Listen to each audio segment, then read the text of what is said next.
ഇന്ന് പുലർച്ചെ ഏതാണ്ട് 3 മണിയോടെ തന്നെ വനം വകുപ്പ് മുട്ടിക്കൊമ്പനെ പിടികൂടാനുള്ള ദൗത്യം തുടങ്ങിയിരുന്നു.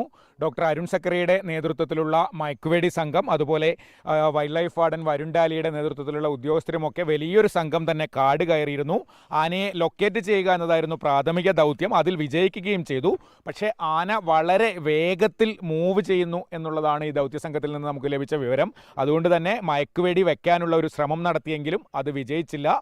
ആന ഉൾക്കാട്ടിലേക്ക് കയറി.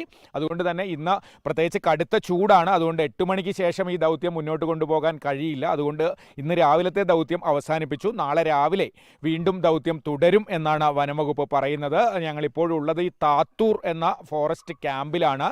താത്തൂർ ടസ്കർ 1 TT1 എന്നാണ് മുട്ടിക്കൊമ്പൻ ഔദ്യോഗികമായി വനംവകുപ്പ് നൽകിയിരിക്കുന്ന പേര്. ഈ വനമേഖലയാണ് മുട്ടിക്കൊമ്പൻ്റെ ഒരു വിഹാര കേന്ദ്രം. ഇതിനടുത്താണ് വടക്കനാട് ഉൾപ്പെടെയുള്ള ജനവാസ മേഖലകൾ. അവിടെ നിരന്തരം പ്രശ്നമുണ്ടാക്കി.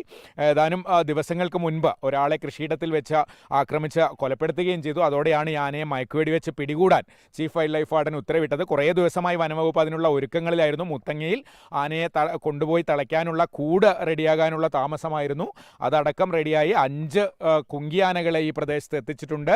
അവരുൾപ്പെടെ ചേർന്നുള്ള ദൗത്യമാണ്. എന്തായാലും ഇന്ന് രാവിലെ ഉള്ള ശ്രമം വിജയിച്ചില്ല. നാളെ ദൗത്യം വീണ്ടും തുടരും എന്നാണ് വനം വകുപ്പ് അറിയിച്ചിട്ടുള്ളത്.